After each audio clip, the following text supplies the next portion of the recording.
Malam itu hujan turun seperti dilempar dari langit. Anak saya yang berusia 5 tahun tak sengaja memecahkan guci antik milik ibu mertua saya. Belum sempat saya minta maaf. Kami sudah diseret ke pintu. Kami diusir ke jalanan dingin tanpa alas kaki, tanpa payung, tanpa sepeser pun di tangan, sambil memeluk anak saya yang menggigil di trotoar. Saya bersumpah satu hal dalam hati. Suatu hari, rumah megah itu akan tahu siapa sebenarnya yang selama ini menanggung semuanya. Halo, sahabat. Selamat datang kembali di channel ini. Sebelum kita mulai, jangan lupa absen di kolom komentar. Dari kota mana kalian menonton? Tekan tombol suka dan subscribe agar kami makin semangat menghadirkan kisah yang lebih menyentuh lagi. Nyalakan teh hangat kalian dan dengarkan kisah ini sampai akhir. Nama saya Maya Anggraini, 34 tahun. Saya bekerja sebagai auditor di sebuah kantor akuntan publik di kawasan Sudirman, Jakarta. Sudah 6 tahun saya menjadi istri Dewa dan 5 tahun saya menjadi ibu dari Raka. Orang melihat saya sebagai perempuan pendiam yang selalu mengalah. Mereka tidak tahu, perempuan yang setiap hari berhadapan dengan angka, tahu persis cara membaca siapa yang berbohong. Menjadi menantu yang menumpang di rumah mertua bukan impian perempuan manapun. Sejak awal pernikahan saya dengan Dewa, saya sudah tahu tempat saya di rumah besar itu hanya sebatas bayangan. Rumah itu berdiri megah di kawasan Pondok Indah dengan pagar tinggi dan halaman yang luas. Tetapi bagi saya, rumah itu lebih mirip sangkar daripada tempat pulang. Ibu mertua saya, Ibu Ratna, tidak pernah menyukai saya. Di matanya, saya hanyalah perempuan kampung dari sebuah desa kecil di Jawa Tengah yang beruntung bisa memikat hati putranya. Status saya sebagai anak desa selalu menjadi senjata andalannya untuk merendahkan. Setiap kali Dewa tidak ada di rumah, senjata itu ia keluarkan tanpa ampun. Saya masih ingat hari pernikahan kami. Ibu Ratna tidak tersenyum sama sekali. Ia menyalami tamu dengan dingin, lalu berbisik kepada saudaranya bahwa anaknya salah memilih. Saya mendengarnya, saya hanya menunduk. Saat itu, saya berpikir, mungkin waktu akan mengubah hatinya. Saya keliru. Waktu hanya membuat lukanya semakin dalam dan dinding di antara kami semakin tinggi. Dewa bukan suami yang jahat, tetapi ia adalah anak yang tidak pernah berani melawan ibunya. Sejak kecil, ia diajarkan bahwa kata ibu adalah hukum. Maka setiap kali saya mengadu, ia hanya menghela napas dan berkata pelan, "Sudahlah, Maya, ibu hanya belum terbiasa. Sabar, ya, sabar." Kata itu menjadi makanan saya sehari-hari selama 6 tahun, yang tidak diketahui banyak orang. Keluarga ini tidak sekaya tampilannya. Bisnis kontraktor milik mendiang bapak mertua sempat hampir bangkrut 3 tahun lalu. Dewa mewarisi perusahaan itu dalam keadaan terlilit utang, dan orang yang membantu menyelamatkannya diam-diam adalah saya. Tetapi waktu itu belum tiba untuk menceritakan bagian itu. Mari kita kembali ke pagi sebelum semua runtuh. Pagi itu terasa lebih sunyi dari biasanya. Dewa baru saja berangkat keluar pulau untuk urusan dinas perusahaan. Ia akan berada di sana kurang lebih 2 minggu. Saat mengecup kening saya dan memeluk Raka, ia berpesan agar saya menjaga diri dan menjaga ibunya. Saya hanya mengangguk, memaksakan senyum, menutupi cemas yang selalu datang setiap kali saya harus berdua saja dengan Ibu Ratna di rumah ini. Baru saja mobil Dewa keluar dari gerbang. Suara ketukan tongkat Ibu Ratna sudah terdengar di lantai atas. Ia memanggil saya dengan nada tinggi yang sudah saya hafal. "Kemana saja kamu? Jam segini, lantai atas belum kamu pel. Sarapan juga belum siap.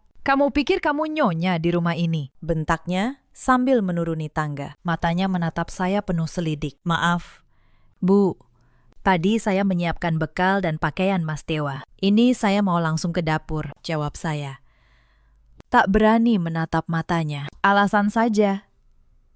Ingat, selama Dewa tidak ada, jangan harap kamu bisa bersantai. Rumah ini butuh diurus, bukan cuma diisi oleh pemalas seperti kamu," sahutnya sambil berjalan menuju ruang keluarga. Saya menghela napas panjang, menahan perih di dada. Lalu saya berlari ke dapur. menyiapkan sarapan, mencuci pakaian, membersihkan seluruh ruangan. Semua saya kerjakan sendiri. Sejak saya tinggal di rumah ini, Ibu Ratna sengaja memberhentikan asisten rumah tangga. Alasannya sederhana. Untuk apa membayar orang lain kalau ada menantu yang bisa disuruh-suruh? Menjelang sore, tubuh saya rasanya mau runtuh. Saya duduk sebentar di dapur sambil mengusap keringat. Raka, yang sejak tadi bermain sendiri di kamarnya, berlari menghampiri saya sambil membawa mobil-mobilannya. "Ibu, haus," ucapnya dengan suara cadel yang menggemaskan. Saya tersenyum, menelus rambutnya yang basah oleh keringat. "Sebentar ya, Ibu ambilkan minum dulu." Setelah minum, Raka kembali berlari riang. Kali ini, ia menuju ruang tamu depan. Ruangan itu sebenarnya area terlarang baginya. Di sana, Ibu Ratna menyimpan berbagai koleksi barang mahal. Salah satunya, guci besar berwarna biru putih yang katanya dibeli dari luar negeri dengan harga ratusan juta. Ibu Ratna sangat memuja guci itu. "Raka, mainnya di ruang tengah saja ya, sayang," panggil saya sambil menyusulnya. Namun, anak laki-laki yang sedang aktif-aktifnya itu tak mendengarkan. Ia terus mendorong mobil-mobilannya dengan kencang di lantai ruang tamu. Mata saya membelalak saat melihat arah mobil-mobilan itu meluncur. Mobil itu menabrak kaki meja pajangan. Meja bergetar. Lalu, seperti adegan yang berputar lambat, guci biru putih itu bergoyang, miring, dan jatuh. Suara pecahan keramik memenuhi seluruh ruangan. Pecahan biru putih berserakan di lantai marmer. Untuk sesaat, dunia terasa berhenti. Raka berdiri membeku. Bibirnya gemetar. Saya memeluknya cepat. Jantung saya berdebar liar dari arah tangga. Langkah Ibu Ratna terdengar tergesa. Dan malam itu, saya tahu, badai yang sesungguhnya baru akan dimulai. Apa yang terjadi? Suara Ibu Ratna menggelegar begitu ia melihat pecahan di lantai. Wajahnya berubah merah padam. "Guciku, guci kesayanganku." Ia berlari menghampiri pecahan itu, memunguti kepingannya dengan tangan gemetar. Lalu matanya beralih ke arah saya dan Raka dengan tatapan yang tak pernah saya lihat sebelumnya. "Bu, maafkan kami. Raka tidak sengaja. Saya akan ganti, berapapun harganya," kata saya cepat, masih memeluk Raka erat. "Ganti? Dengan apa kamu mau ganti? Guci ini harganya lebih mahal dari seluruh hidupmu," jeritnya. "Sudah kuduga, membawa anak kampung ke rumah ini hanya mendatangkan sial. Anakmu sama saja denganmu, perusak." Kata itu menusuk lebih dalam dari pecahan keramik manapun. Raka mulai menangis ketakutan di pelukan saya. Saya menahan air mata, mencoba tetap tenang. "Bu, dia masih anak-anak. Tolong jangan begitu," pinta saya. "Diameter." Ibu Ratna mengangkat tangannya. Saya menunduk melindungi kepala Raka. Tetapi tamparan itu mendarat di pipi saya sendiri. Panas dan perih menjalar. Saya tidak bergeming. Saya hanya memeluk anak saya lebih erat. Sementara di luar, hujan mulai turun rintik-rintik. Malam itu, hujan berubah menjadi deras. Ibu Ratna tidak juga reda. Ia memanggil Sinta, adik ipar saya, yang kebetulan sedang menginap. Sinta turun dengan wajah pura-pura prihatin, padahal sudut bibirnya menyimpan senyum yang sulit ia sembunyikan. "Kasihan ibu, guci sepenting itu dirusak begitu saja," ujarnya sambil melirik saya tajam. "Kamu dengar, kan, Sinta?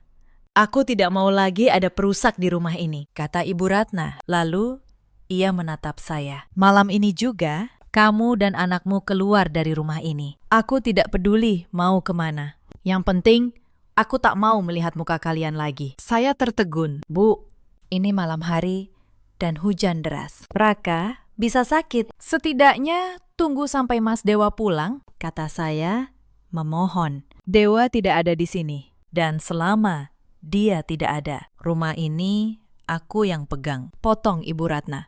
"Sinta, ambilkan tas perempuan ini, lempar ke depan, biar dia tahu di mana tempatnya." Sinta menurut dengan senang hati. Ia melemparkan tas kecil saya ke teras yang basah. Saya membungkuk memungutnya, lalu menggendong Raka yang menangis. Saya mencoba menelpon Dewa, tetapi nomornya tidak aktif. Mungkin pesawatnya baru mendarat. Mungkin sinyal di sana buruk. Saya berdiri di ambang pintu, menatap hujan.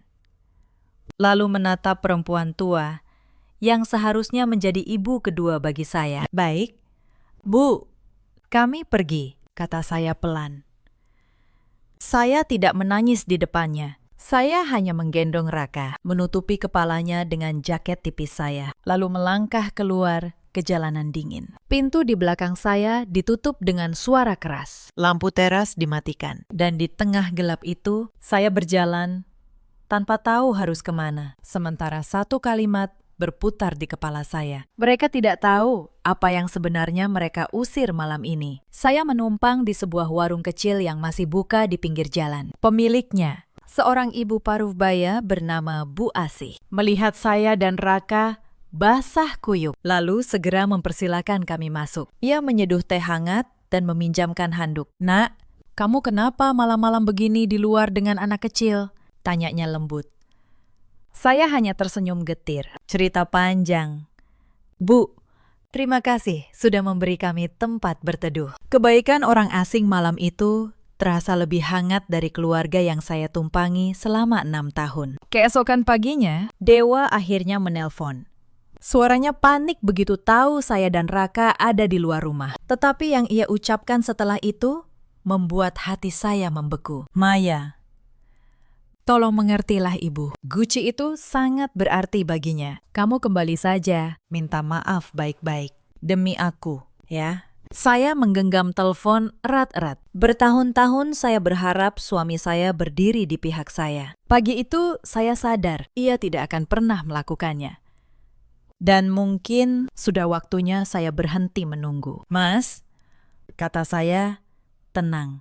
Aku tidak akan kembali ke rumah itu. Bukan karena aku marah pada ibu, tetapi karena aku tidak akan membiarkan anak kita tumbuh di tempat yang menyebutnya perusak. Dewa terdiam lama di seberang. Lalu ia berkata bahwa ia akan menyelesaikan urusan dinasnya dulu. Baru kami bicara. Sambungan terputus. Saya menatap layar yang gelap. Dan untuk pertama kalinya, saya merasa lega. Beban menunggu itu akhirnya saya letakkan. Saya mengontrak sebuah rumah kecil di kawasan Bintaro dengan tabungan pribadi yang selama ini saya simpan tanpa sepengetahuan siapapun. Ya, saya punya tabungan sendiri sebagai auditor. Saya tahu betul betapa berbahayanya seorang perempuan yang menggantungkan seluruh hidupnya pada orang lain. Sejak tahun pertama menikah, saya selalu menyisihkan penghasilan saya ke rekening yang hanya saya yang tahu. Saat itu, saya tidak tahu untuk apa. Sekarang saya tahu. Itu adalah jaring pengaman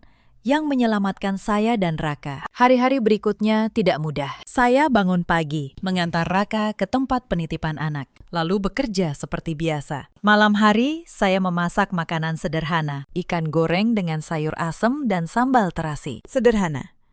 Tetapi, untuk pertama kalinya dalam waktu lama, kami makan dengan tenang. Tidak ada bentakan, tidak ada tatapan merendahkan. Hanya saya dan Raka, dan tawa kecilnya yang kembali muncul perlahan. Namun, yang tidak saya duga, masalah belum selesai. 3 hari setelah saya pindah, Sinta datang ke kantor saya. Ia masuk dengan langkah angkuh, lalu duduk di hadapan saya tanpa permisi. Mbak Maya, ibu menyuruhku ke sini, katanya.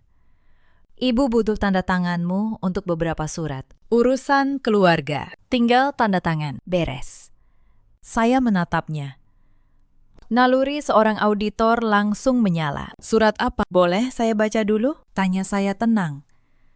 Sinta tampak terganggu, tetapi ia menyodorkan map itu. Saya membaca perlahan, dan jantung saya berdegup. Itu bukan surat keluarga biasa. Itu surat pernyataan pelepasan hak. Isinya, saya menyatakan tidak memiliki hak apapun atas seluruh aset keluarga Dewa, termasuk rumah dan perusahaan. Tinggal satu tanda tangan, dan saya akan kehilangan segalanya. Kenapa ibu menyuruhku menandatangani ini? Tanya saya.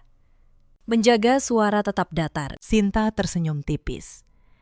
Anggap saja perpisahan baik-baik. Mbak, toh kalian sudah tidak tinggal bersama. Lebih baik semuanya jelas dari sekarang, supaya tidak ada masalah di kemudian hari. Saya mengangguk pelan, seolah mempertimbangkan. Lalu saya menutup map itu.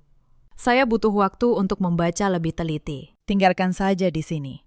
Nanti saya kabari, kata saya. Sinta tampak kesal, tetapi ia pergi dan begitu pintu tertutup. Saya tahu.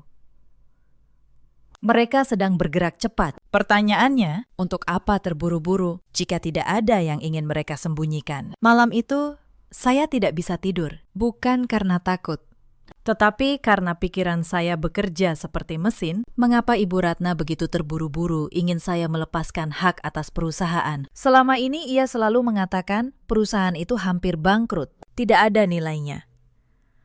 Jika memang tak bernilai, mengapa ia repot-repot mengirim Sinta dengan surat resmi? Ada sesuatu yang tidak beres. Dan sebagai orang yang sehari-hari membongkar laporan keuangan, saya tahu ada satu cara untuk mencari tahu. Keesokan harinya, saya menghubungi Pak Tono, seorang notaris sekaligus teman lama bapak saya. Saya menceritakan semuanya. Pak Tono mendengarkan dengan saksama. Lalu, wajahnya berubah serius. Maya, kamu masih ingat 3 tahun lalu saat perusahaan mertuamu hampir bangkrut? Tanyanya.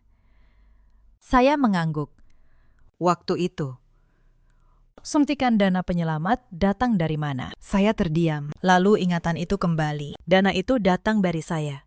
Dari tabungan dan warisan kecil peninggalan orang tua saya yang saya pinjamkan ke Dewa. Dan saat itu, atas saran Pak Tono sendiri, saya meminta jaminan yang sah. Maya, kata Pak Tono pelan, kamu lupa saat menyuntikkan dana itu, kita membuat perjanjian hitam di atas putih. Kamu tidak meminjamkan begitu saja. Kamu mengambil alih sebagian besar saham perusahaan sebagai jaminan. Dokumennya ada padaku, ditandatangani Dewa, lengkap dengan akta notaris. Tangan saya gemetar. Selama ini saya melupakannya, menganggapnya hanya formalitas keluarga. Tetapi malam itu saya sadar, kertas itu bukan formalitas. Kertas itu adalah kunci dari segalanya. Saya meminta Pak Tono mengirimkan salinan seluruh dokumen. Malam itu juga, saya membukanya satu persatu dengan tangan seorang auditor. Perjanjian pinjaman, akta pengalihan saham, bukti transfer, sertifikat, semuanya tersusun rapi, sah, dan jelas. Berdasarkan dokumen itu, 51% saham perusahaan keluarga Dewa secara hukum adalah milik saya, bukan milik Ibu Ratna, bukan milik Sinta. Perusahaan yang setiap hari mereka banggakan, yang menjadi sumber kemewahan rumah Pondok Indah. Sebagian besarnya berdiri di atas nama saya, dan mereka rupanya baru saja sadar akan hal itu. Itulah mengapa mereka terburu-buru. Beberapa hari kemudian, kecurigaan saya semakin menjadi. Seorang rekan kerja saya, Aditya, yang kebetulan menangani audit beberapa perusahaan kontraktor, menyebutkan sesuatu yang membuat saya waspada. Ada laporan mengenai aliran dana mencurigakan di sebuah perusahaan kecil. Saat ia menyebut nama perusahaannya, jantung saya berhenti sejenak. Itu adalah perusahaan baru yang didirikan atas nama Sinta. Dan modalnya, menurut dokumen, berasal dari rekening perusahaan keluarga Dewa. Saya menggali lebih dalam. Sebagai pemegang saham mayoritas, saya berhak meminta laporan keuangan lengkap. Saya mengirim surat resmi. Dan ketika dokumen itu tiba, semuanya terang benderang. Selama 2 tahun terakhir, dana perusahaan dialirkan diam-diam ke rekening pribadi Sinta dan Ibu Ratna dengan dalih biaya operasional, perjalanan dinas fiktif, dan pembelian aset yang tidak pernah ada. Total angka yang mereka alihkan mencapai miliaran rupiah. Mereka membangun kemewahan mereka sambil membiarkan Dewa percaya bahwa perusahaan hampir bangkrut, dan mereka berencana membuat saya melepaskan hak agar tak seorang pun bisa membongkar semuanya. Saya duduk lama menatap angka-angka itu. Bukan kemarahan yang muncul, melainkan ketenangan yang dingin. Selama bertahun-tahun, saya diperlakukan seperti pembantu, dihina sebagai anak kampung, diusir di tengah hujan. Sementara perempuan yang menghina saya, hidup mewah dari uang yang sebagian besar berasal dari aset atas nama saya sendiri. Saya menutup laporan itu pelan. Lalu, saya mulai menyusun rencana dengan setiap dokumen sebagai batu bata. Mereka mengira saya hanya menantu lemah yang bisa diusir. Mereka lupa, mereka sedang berurusan dengan seorang auditor. Sebelum bergerak, saya ingin satu hal terlebih dahulu. Saya ingin Dewa tahu kebenarannya dari mulut saya, bukan dari pengadilan. Maka saya mengundangnya bertemu di sebuah kafe tenang di kawasan Kemang. Ia datang dengan wajah lelah, mata yang cekung, dan rasa bersalah yang menggantung di pundaknya. Maya, aku minta maaf soal malam itu. Aku sudah memarahi ibu. Ayo kita pulang. Kita perbaiki semuanya, katanya begitu duduk. Saya menggeleng pelan. Mas, sebelum bicara soal pulang, aku ingin kamu lihat sesuatu. Saya membuka map di hadapannya. Pertama, surat pelepasan hak yang dikirim Sinta. Tahukah kamu, ibu menyuruh Sinta memintaku menandatangani surat agar aku melepaskan semua hak atas perusahaan. Dewa mengernyit. Aku tidak tahu soal itu, katanya pelan. Saya percaya, wajahnya terlalu jujur untuk berbohong. Lalu, saya membuka dokumen kedua. Akta saham. Mas, kamu masih ingat 3 tahun lalu saat perusahaan hampir bangkrut? Dari mana dana penyelamat itu datang? Dewa terdiam. Dari tabungan kita. Jawabnya ragu. Bukan, Mas, dari warisan orang tuaku. Dan saat itu, kamu menandatangani perjanjian 51% saham perusahaan secara hukum adalah milikku. Wajah Dewa pucat pasi. Tangannya menyentuh dokumen itu, membaca tanda tangannya sendiri di bawahnya. Tetapi yang paling membuatnya hancur adalah dokumen ketiga. Laporan aliran dana. Saya menunjukkan bagaimana selama 2 tahun, miliaran rupiah dari perusahaan dialirkan ke rekening pribadi ibunya dan adiknya. Mas, perusahaanmu tidak hampir bangkrut. Perusahaanmu dikuras oleh orang-orang yang setiap hari kamu lindungi, kata saya pelan. Dewa menatap angka-angka itu dengan napas tertahan. Ia tidak berkata apa-apa. Hanya keringat dingin yang menetes di pelipisnya. Tidak mungkin, bisiknya akhirnya. Ibu tidak mungkin, Sinta tidak mungkin. Suaranya tercekat. Saya tidak perlu menjawab. Angka-angka itu sudah menjawab untuknya. Saya menutup map. Aku tidak menunjukkan ini untuk menghancurkanmu. Mas, aku menunjukkannya supaya kamu tahu, aku tidak diusir karena Gucci. Aku diusir karena mereka ingin aku pergi. Sebelum aku menemukan semua ini, Dewa menundukkan kepala. Dan untuk pertama kalinya dalam 6 tahun, saya melihat suami saya benar-benar menangis. Malam itu Dewa pulang ke rumah Pondok Indah dengan hati yang berkecamuk. Saya tidak ikut. Saya tahu ia harus menghadapi keluarganya sendiri. Tetapi yang terjadi di rumah itu, kemudian saya dengar dari Mbak Asih, asisten rumah tangga lama yang masih berhubungan baik dengan saya. Dewa menanyakan soal aliran dana itu kepada ibunya. Bukannya mengaku, Ibu Ratna malah balik menyerang. Ia menuduh saya memfitnah keluarga. Menuduh saya merencanakan semua ini sejak awal untuk merebut harta. Sinta menambah minyak ke api, mengatakan bahwa saya perempuan licik yang berpura-pura lemah. Dewa, yang seumur hidup tunduk pada ibunya. Malam itu untuk pertama kalinya meninggikan suara. Tetapi, Ibu Ratna lebih keras. Ia mengancam akan mencoret Dewa dari keluarga jika ia membela istrinya. Ia bahkan berkata, lebih baik kehilangan 1 anak daripada kehilangan harta. Kalimat itu, kata Mbak Asih, membuat Dewa terdiam membatu. Anak yang seumur hidup membela ibunya. Malam itu mendengar dari mulut ibunya sendiri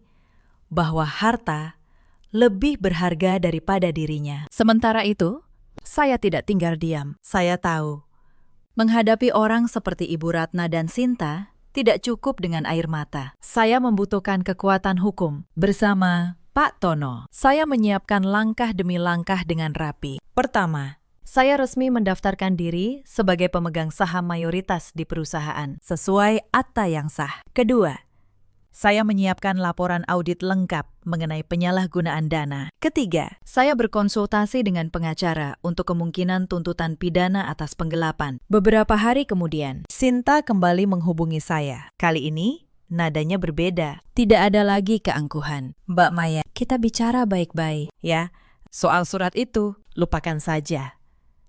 Ibu cuma hilaf, katanya manis. Saya tersenyum di balik telepon. Sinta, aku ini auditor. Aku tidak percaya pada kata hilaf. Aku percaya pada angka. Dan angka-angka di rekeningmu bercerita banyak hal. Jawab saya tenang.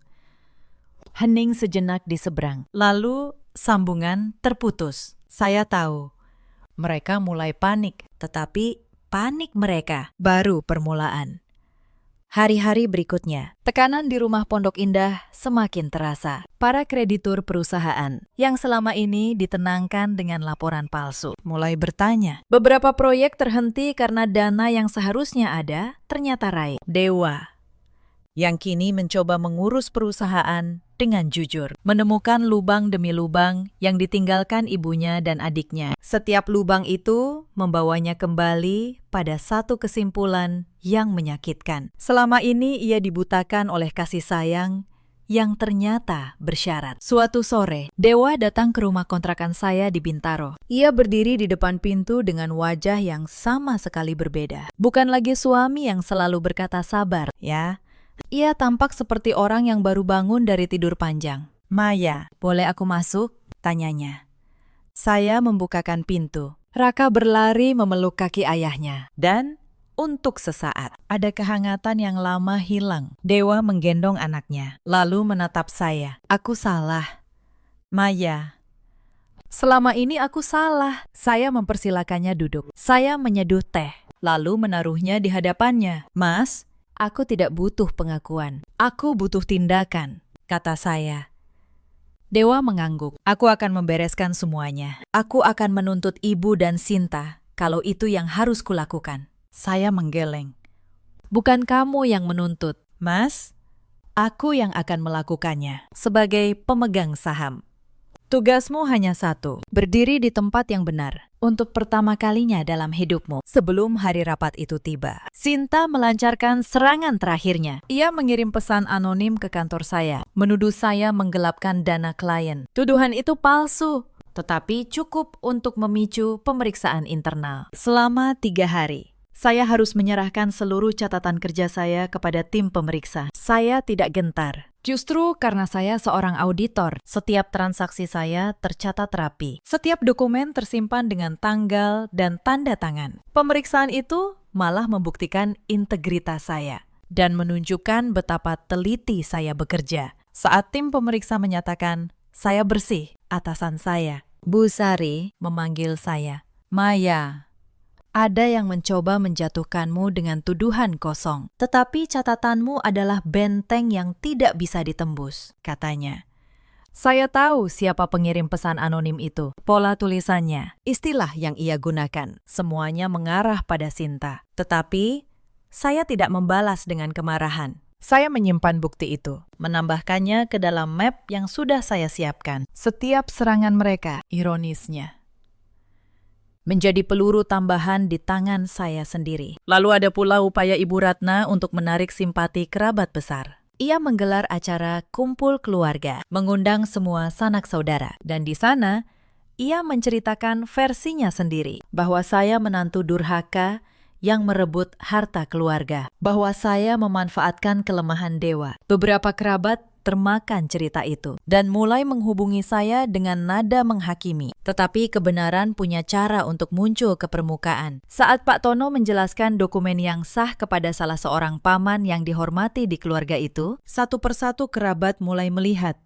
siapa yang sebenarnya berbohong selama ini. Maka tibalah hari yang telah lama saya siapkan. Saya meminta diadakan rapat pemegang saham resmi di kantor perusahaan. Dihadiri Pak Tono sebagai notaris. Pengacara saya, Dewa, Ibu Ratna, dan Sinta.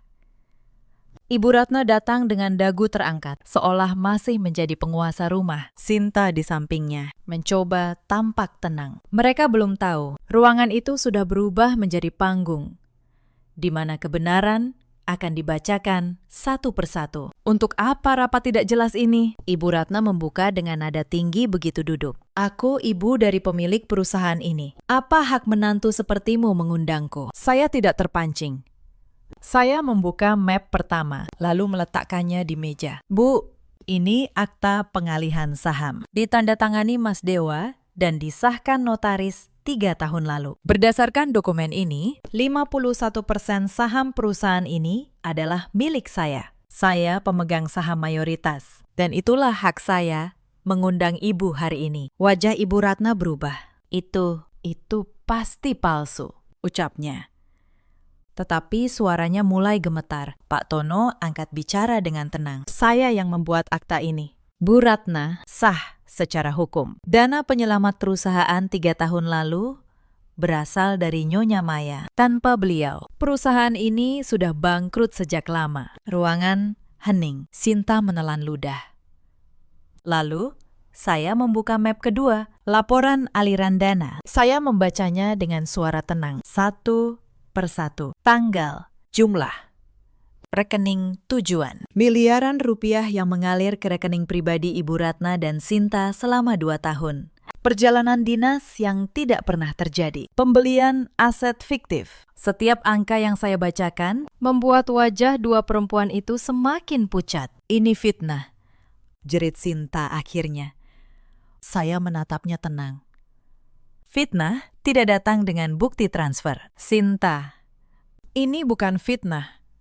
Ini hitam di atas putih. Ibu Ratna mencoba berdiri. Suaranya meninggi. Kalian semua merencanakan ini untuk menjatuhkanku. Dewa, kamu diam saja melihat ibumu dihina perempuan ini. Semua mata beralih ke Dewa. Inilah momen yang selama 6 tahun tak pernah saya dapatkan. Dewa berdiri perlahan. Tangannya tidak lagi gemetar. Bu, katanya, pelan tetapi tegas. Yang menghina keluarga ini bukan Maya. Yang menguras perusahaan ayah. Yang membangun kemewahan dari uang curian. Itu Ibu dan Sinta. Maya menyelamatkan kita. Dan kalian mengusirnya di tengah hujan. Ibu Ratna terhuyung. Seolah kata-kata anaknya menamparnya lebih keras dari tamparan apapun. Dewa, kamu membela perempuan itu, melawan ibumu sendiri. Dewa menatap ibunya dengan mata berkaca-kaca. Aku tidak melawan ibu. Aku berhenti membiarkan ibu menyakiti keluargaku. Itu berbeda. Untuk pertama kalinya, Ibu Ratna tidak punya kata-kata untuk membalas. Senjata andalannya, rasa takut anaknya, telah patah di tangannya sendiri. Saya menutup map terakhir. Bu, Sinta, saya beri kalian 2 pilihan, kata saya. Pertama, kalian mengembalikan seluruh dana yang kalian alihkan sampai rupiah terakhir dan menyerahkan aset yang kalian beli dari uang itu. Kedua, saya bawa semua bukti ini ke kepolisian dan kalian akan menghadapi tuntutan pidana penggelapan. Saya berikan waktu 3 hari untuk memilih. Tidak ada teriakan lagi. Tidak ada dagu yang terangkat. Hanya 2 perempuan yang duduk membisu. Menyadari bahwa menantu yang mereka injak-injak selama bertahun-tahun kini memegang seluruh kebenaran di tangannya. 3 hari adalah waktu yang singkat bagi orang yang terdesak. Pada hari pertama, Sinta mencoba pendekatan lama. Ia mengirim pesan panjang penuh permintaan maaf. Mengatakan bahwa ia hanya menuruti ibunya, bahwa ia juga korban. Pada hari kedua, ia berubah menjadi ancaman. Mengatakan bahwa keluarga akan menyewa pengacara terbaik untuk melawan saya. Saya membalas singkat.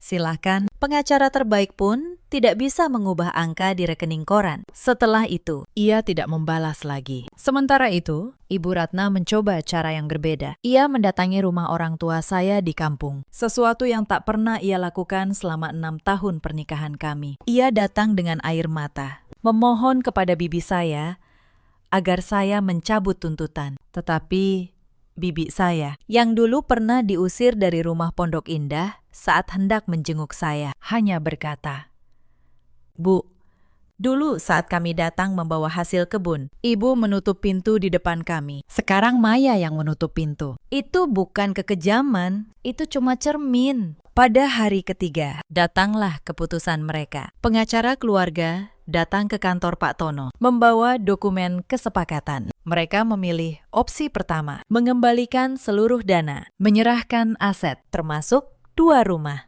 beberapa bidang tanah, dan perhiasan emas batangan yang dibeli dari uang perusahaan. Mereka tahu, jika perkara ini masuk pengadilan, yang hilang bukan hanya harta, tetapi juga nama baik yang selama ini mereka jaga mati-matian di kalangan kerabat dan tetangga Pondok Indah. Namun mengembalikan harta tidak serta-merta menyelesaikan semuanya. Perusahaan sudah terlanjur goyah. Beberapa proyek batal, kepercayaan klien menurun, dan utang yang ditinggalkan harus dibereskan. Sebagai pemegang saham mayoritas, kini sayalah yang harus memutuskan nasib perusahaan itu. Banyak yang menyarankan agar saya menjualnya saja dan mengambil uangnya. Tetapi saya memilih jalan yang berbeda. Saya memutuskan untuk membenahinya perlahan. Bersama dewa yang kini bekerja dengan kejujuran yang belum pernah saya lihat sebelumnya. Saya menata ulang seluruh sistem keuangan perusahaan. Setiap rupiah yang masuk dan keluar tercatat rapi. Tidak ada lagi perjalanan dinas fiktif. Tidak ada lagi pengeluaran tanpa bukti. Para karyawan yang dulu takut bersuara mulai merasa aman. Beberapa klien lama yang sempat pergi kembali setelah melihat perusahaan dikelola dengan transparan. Perlahan, dari reruntuhan yang ditinggalkan, keserakahan. Perusahaan itu mulai berdiri kembali. Dan kali ini, ia berdiri di atas pondasi yang bersih. Ibu Ratna, setelah menyerahkan sebagian besar hartanya, tidak lagi tinggal di rumah megah Pondok Indah. Rumah itu termasuk aset yang harus diserahkan. Karena ternyata dibeli sebagian dari dana perusahaan. Ia pindah ke sebuah rumah kecil yang sederhana, ditemani Sinta yang kini tak punya tempat lain. Dua perempuan yang dulu menghitung berlian, kini harus menghitung pengeluaran harian. Kabarnya, mereka sering bertengkar, saling menyalahkan atas keruntuhan yang mereka bangun sendiri. Saya tidak merasa senang mendengarnya. Saya hanya merasa roda kehidupan sedang berputar sebagaimana mestinya. Suatu hari, Mbak Asi bercerita bahwa Ibu Ratna sering duduk termenung di teras rumah barunya, menatap kosong ke jalanan. Katanya, ia kadang berbisik menyesali malam saat mengusir cucunya sendiri di tengah hujan. Cucu yang dulu ia sebut perusak, kini menjadi satu-satunya darah daging yang ia rindukan. Tetapi penyesalan datang selalu paling akhir, setelah semua pintu tertutup. Dan beberapa pintu, sekali tertutup, tidak bisa dibuka lagi dengan air mata. Dewa, di sisi lain, berubah menjadi sosok yang berbeda. Ia tidak lagi menjadi anak yang tunduk pada rasa takut. Ia menjadi ayah yang setiap sore pulang tepat waktu untuk membacakan cerita bagi Raka. Ia menjadi suami yang belajar mendengarkan. Bukan menyuruh saya bersabar, tetapi luka 6 tahun tidak bisa sembuh dalam semalam. Saya tidak langsung menerimanya kembali sepenuhnya. Ada kepercayaan yang harus dijahit ulang, benang demi benang. Dan itu butuh waktu. Suatu malam, Dewa duduk di samping saya setelah Raka tertidur. Maya, aku tahu aku tidak berhak meminta apapun, katanya pelan. Tetapi aku ingin memohon satu kesempatan terakhir untuk menjadi ayah yang benar bagi Raka dan suami yang benar bagimu. Saya menatapnya lama, lalu saya berkata, Mas, aku tidak menutup pintu untukmu, tetapi aku punya satu syarat. Kamu harus benar-benar lepas dari bayang-bayang masa lalu. Kita mulai dari nol, di rumah kita sendiri, dengan keputusan kita sendiri, tanpa campur tangan siapapun, sekecil apapun. Dewa mengangguk berulang kali, tanpa ragu sedikit pun. Air matanya menetes. Kali ini bukan air mata orang yang hancur, tetapi air mata orang yang bersyukur diberi kesempatan kedua. Saya tahu, jalan di depan tidak akan mudah. Tetapi, untuk pertama kalinya, saya merasa kami berjalan ke arah yang sama. Bukan saya yang terseret di belakang. Ada satu hal yang ingin saya ceritakan, yang terjadi di sela-sela semua kekacauan itu. Saat saya pertama kali pindah ke rumah kontrakan kecil di Bintaro, banyak orang di kantor yang bertanya-tanya. Mereka tahu saya menantu keluarga kaya, tinggal di Pondok Indah. Tiba-tiba saya pindah ke rumah sewaan sederhana, mengantar anak sendiri ke penitipan, memasak dengan kompor kecil. Beberapa berbisik di belakang saya, tetapi saya tidak peduli. Bagi saya, atap kecil yang tenang jauh lebih berharga daripada istana yang penuh hinaan. Atasan saya, seorang ibu bijak bernama Bu Sari, memanggil saya suatu hari. Ia tidak bertanya soal rumah tangga saya. Ia hanya berkata, Maya, saya perhatikan kamu akhir-akhir ini bekerja dengan ketelitian yang berbeda. Ada ketenangan baru di matamu. Lalu ia menawarkan saya posisi sebagai kepala tim audit, sebuah jabatan yang sudah lama saya impikan.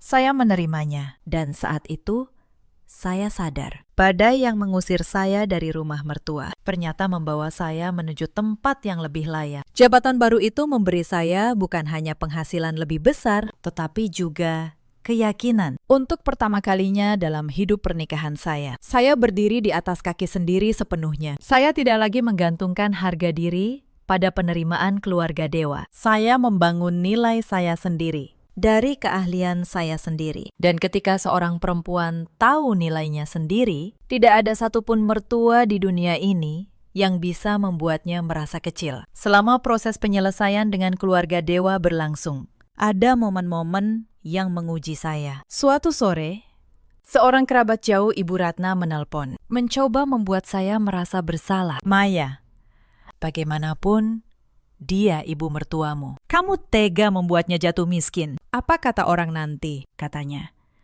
Saya menjawab, tenang, Bu.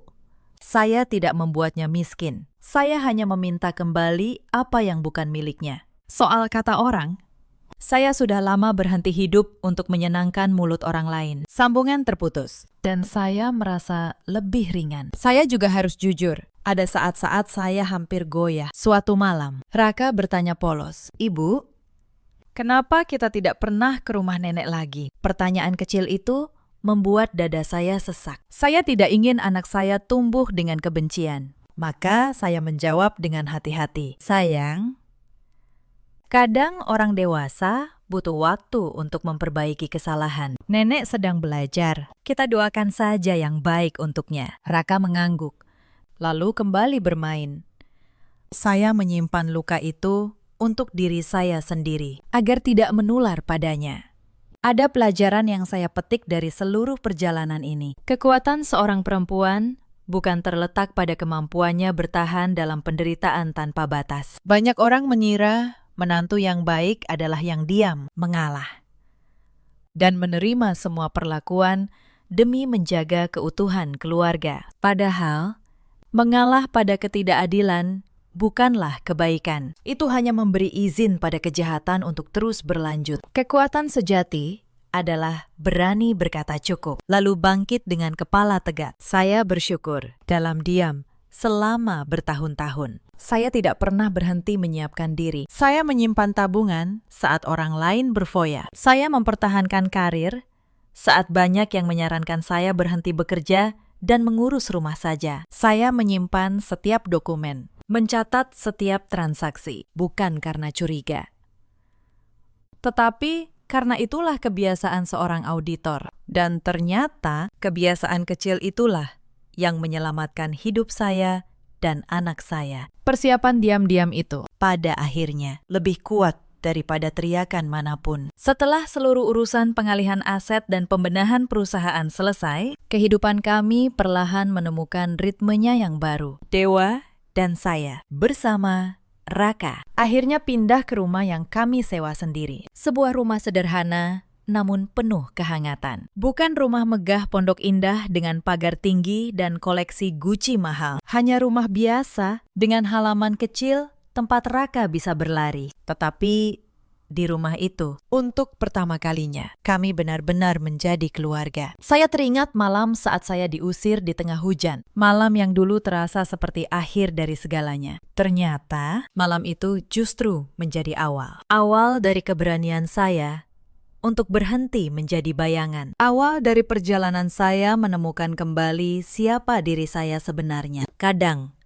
hidup harus menghancurkan kita terlebih dahulu, agar kita berhenti hidup di tempat yang salah dan mulai membangun di tempat yang benar. Beberapa bulan kemudian, sesuatu yang tidak saya duga terjadi. Ibu Ratna mengirim surat, bukan melalui Sinta, bukan melalui kerabat, tetapi tulisan tangannya sendiri. Surat itu pendek. Ia tidak meminta harta kembali. Ia hanya menulis bahwa ia menyesal, bahwa ia baru menyadari betapa berharganya keluarga setelah kehilangan semuanya. Di akhir surat, ia menulis satu kalimat yang membuat saya terdiam lama. "Maya, andai dulu aku memperlakukanmu sebagai anak, mungkin hari ini aku tidak sendirian. Saya membaca surat itu berkali-kali, bukan untuk mencari kepuasan, tetapi untuk mencari jawaban dalam hati saya sendiri. Apakah saya sudah bisa memaafkan? Apakah luka 6 tahun bisa dihapus oleh selembar surat? Saya tidak punya jawaban segera. Maafkan bukan berarti melupakan. Maaf juga bukan berarti membuka kembali pintu yang dulu menyakiti. Tetapi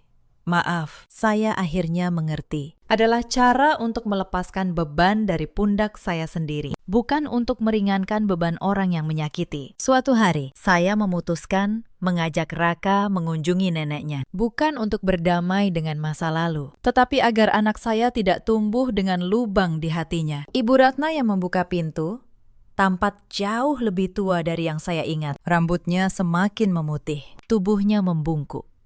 Saat melihat Raka, matanya berkaca-kaca. Ia berlutut, memeluk cucunya, dan menangis tanpa suara. Raka, dengan kepolosan anak-anak, mengelus pipi neneknya dan berkata, "Nenek, jangan menangis." Saya berdiri di ambang pintu, menyaksikan. Saya tidak memeluk Ibu Ratna. Belum. Mungkin suatu hari nanti. Tetapi saya membiarkan cucu dan neneknya bertemu karena saya percaya kebencian tidak boleh diwariskan. Saat kami pamit, Ibu Ratna menggenggam tangan saya sebentar. "Terima kasih, Maya," bisiknya. Hanya 2 kata, tetapi 2 kata itu dari perempuan yang dulu tak pernah berkata baik kepada saya. Terasa seperti hujan pertama setelah kemarau panjang. Dalam perjalanan pulang, Dewa yang menyetir menatap saya dari spion. "Kamu perempuan paling kuat yang pernah aku kenal, Maya," katanya pelan.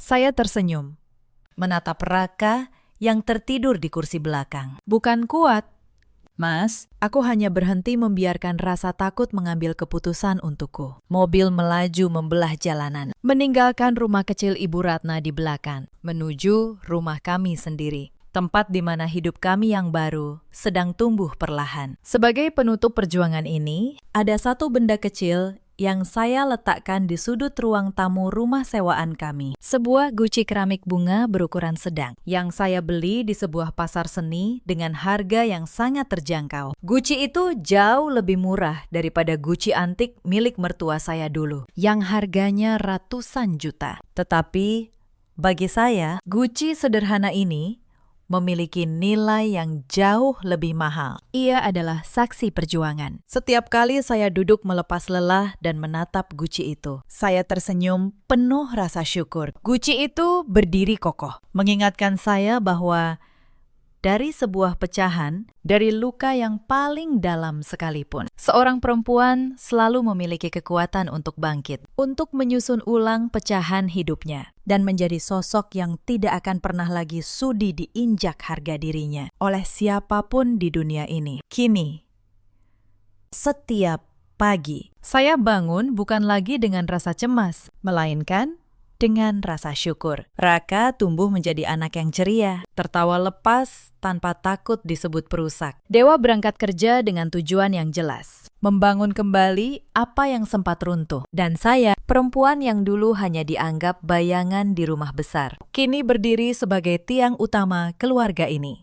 Bukan karena saya merebut kekuasaan, tetapi karena saya berani memilih kebenaran saat semua orang menyuruh saya diam. Cerita ini mengajarkan kita banyak hal. Jangan pernah mengukur nilai seseorang dari asal-usul atau hartanya. Dan jangan pernah merasa aman menindas orang yang diam. Karena diam tidak selalu berarti lemah. Kadang, diam adalah cara seseorang mengumpulkan kekuatan. Ada banyak perempuan di luar sana yang seperti saya dulu, yang setiap hari menelan hinaan demi menjaga keutuhan rumah tangga, yang mengira mengalah tanpa batas adalah bentuk pengabdian. Jika kalian salah satunya, ingatlah, bersabar bukan berarti membiarkan diri dihancurkan. Kalian berhak atas penghargaan, dan kalian berhak berkata cukup. Ada juga banyak suami di luar sana seperti Dewa dulu, yang terjebak di antara cinta pada ibu dan tanggung jawab pada keluarga sendiri. Kepada para suami, ketahuilah,